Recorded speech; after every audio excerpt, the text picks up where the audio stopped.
Ebusuafo me mo bibia kwaba deba GCN page so meeting at the adwoa searching mesro na wa subscribe to my channel me a notification bell on so for more news.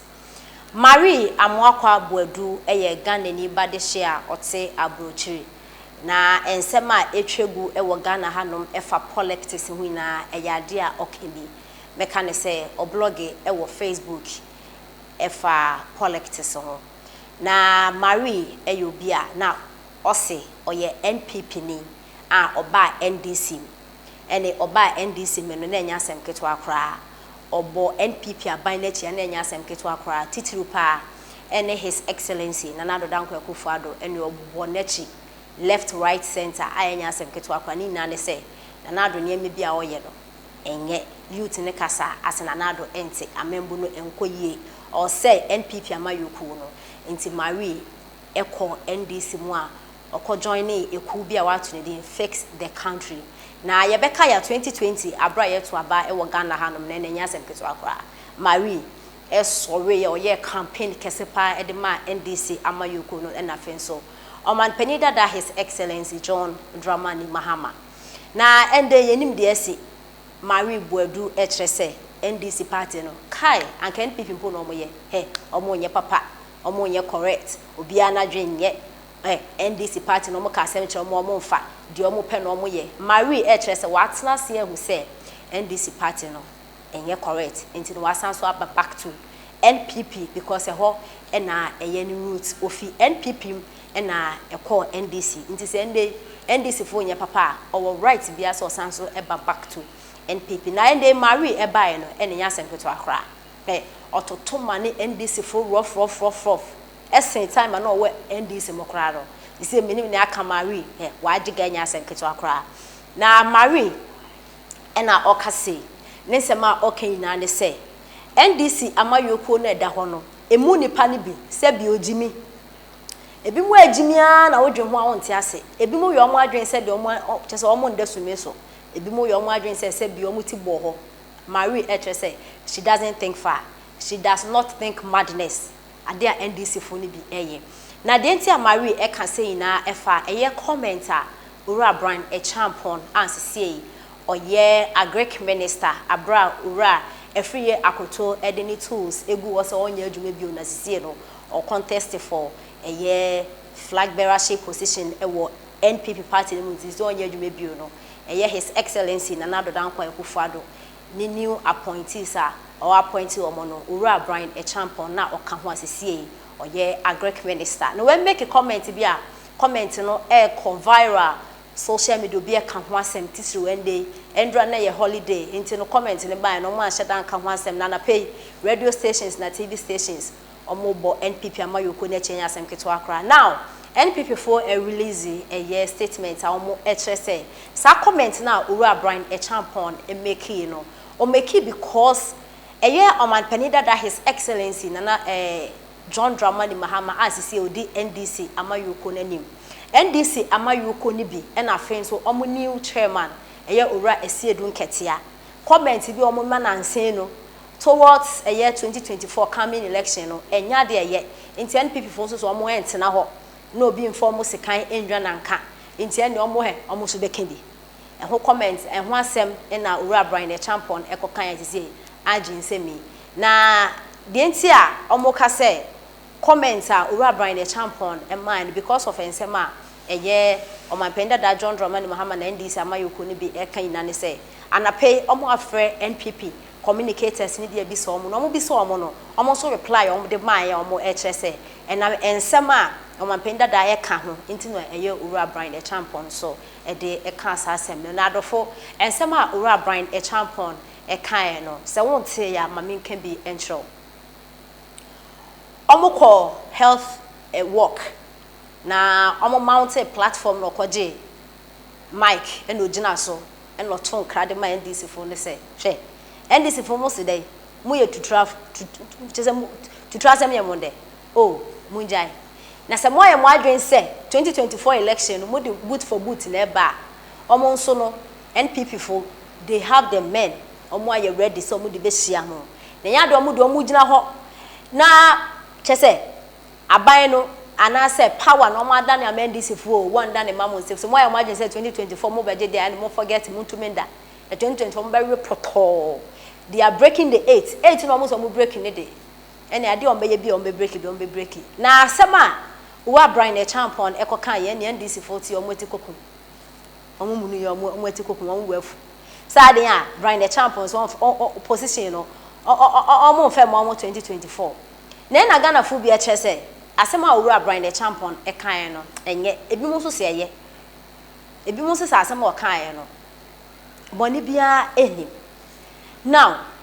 me dey coming kwa anka radio stations na TV stations na omo efre NPP4 NDC4 ejo mo agenche na kamunjai journalist for mo Ghana ha no mo blast NPP4 na NDC4 because the omo keka na yensem hu no omo ka no we manano so a violence we manano so a violence mana yen mu ye ni passport o ntu kwesi sisi a obekukunyan ti munja de mo che no politicians we manano so boot for boot all die be die that's a crash in the air course wo Ghana ha na wo sense mi a eye owura Brian the champion ekokan ene amafo bebra ma comment afa wo mo eche se wan kase yie na NPP fo no so eche se o man penda da John Dramani Mahama ne se mo gekenti na o mo ekansa yenti o man penda da John Dramani Mahama so no comment a wo make it lately ne to ye okokwe o man penda da John Dramani Mahama se 2024 election no omo be match NPP for boot also say eba na tutura sema NDC party no bi entumi omo eba no violence a obia entimi omo sa no mapenda da John Dramani Mahama eka e na branch bi na so omo atwene yemrenso na so ye friends Ashanti region youth organizers and hwan na okodina so ame eka nsem hu no ono kwa ne nsem o kan no kra no eno kwa na nje he se de we abran e champion e kokan sensem ya boy okodina so ame kan ensem a chese egbo man egbo kuro ena kese journalist fo mo jimwani na mo kan yie aha na me de kamenko an kama mo friend PP ni NDC ni BMB so mo say asema Brian the champion akoken mo adwen wo ho say adenti ko kansa ma mo from because we mo ko friend PP for mo be defend mo ko friend NDC fo so mo be kan yenye nti nka mo nje o mo na mo blast o mo no mo ni so nti o mo because 2024 no ye mpento ke bia wo Ghana ha no na e wo sense memu e na Mary Boadu etres NDC fo no ohun o mo adwen asema Brian the champion akin ena ensema omampenda da John Dramani Mahama ena NDC fu ni bi ena omo chairman no rese edu nketianso ne samo ka ne say 2024 election na ade bi omo beye bi omo be win election no beye say omo betimi ayi bibia na chese bibia ni pakun betimi aka ho I quite remember NDC communicated be kotena say Asempa FM will say bibisa e make such comment in NDC for comment amome mano munjai NPP for so de amome mano munjai na hanu na yetinye ya adwen se ye ko ba bia mo ma yenti na ya were hu mi sa mo a mo ba power ye hu ade papa bia mo ye ma youth no ye hu bua bia mo de boy asat now ukọ ayare sabia miamia amanfo gufem asat now me kasa enkran krodua mu ekwan bi wo ho a ase ye fe ne se from elibo to enchi kwan no asat now ye kase inti politicians ni mu de na mo power mo paint mo pese mo do mo ho ani bi be we ayenso intu kwasi a any youth in your culture mu say to politicians who the violent to question mundin kan fa nko mu fie ho mu kuma mu wia na mu atiesi yenso na ye na ye kono obi akoni baabi intend politicians in do mo ye wo Ghana ha no me de ene ye kra na eno na Mary Boadu etrese sa asemi a owura Brian the champion e kan ohun asemboni bia e hyeda wo ho ohun asem NPP for mu hu kwan ka mu amfa statement bia babontin ambe defend yourself or Brian the champion they can because she sees nothing wrong about it. Ne momeno ni o mampenda da John Dramani Mahama na NDC fo ni bikika no e na ye not nti Mary Boadu etrese NDC fo no ebi mo adwen nye ebi mo ya bodamfo ebi mo yo no omo nema se de se bio omo ya bofa no mu try ni enti nsema Mary Boadu e de etudwa you to yente ha na President Mahama beka do or die ye nyina ya mebo anje ne so ya me support no na do or die no wote ase do or die no se ye nyina ye te ase enti se Brian Champon enso so akwa campaign ayi so ayi health work so na so wafa so e dey motivate ne party for na so o ka kire ne party for say NDC for ne yemfa ma wo mo na yemfa ma wo mo china. Isn't that what politicians do? Anka Brian Champon ko gina ho no anka o meka nkire Ghana for say ananka on kan kire MPP for ne say oh next year ye to aba ni wi a ye better ne dia ma NDC for. Is that what you expected Brian Champon to be telling the NDC base, the MPP base? And then NDC for mo ya hypocrites sa. And then NDC for mu bi no mo ya mo ade sa abodan for sa. Mu NDC for bi no mo no. Asa mo abobo adam na mugu o manim. Mumu bi no so mugu akwantom asa mo abobo adam. Ye nti mu me nya aso. Na wo benya NDC General Secretary nso so atwe pen ne paper na ono so etrotro ne ma de gugugugu mframam. Mo ka se Ghana for ya wo mo ho time sa ho. Muka se wenti na sebe ya to abama MPP and I say wenti na more NDC for mo pese Ghana for to abama mo. President Mahama Kanye no whoever has written this letter afina mabehwe nipa wa sign it NDC for no communicate na and na mo from mo. Ye who signed it. Who benya fifi kwete na be sign e be trust ade we. Na wo fifi kwete amna President Mahama can do or die na o my Ghana mo na wo ho na uni ho. President Mahama can do or die fifi kwete wote ya na wanti.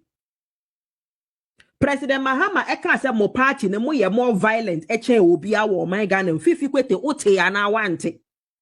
empo se na wonya general secretary yeta sebio eno de we hunu nyansa se wo se wupie ba na ba be condemn President Mahama de no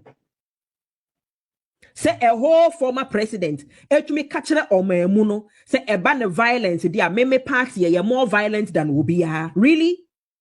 eno de fifi kwete wo se wante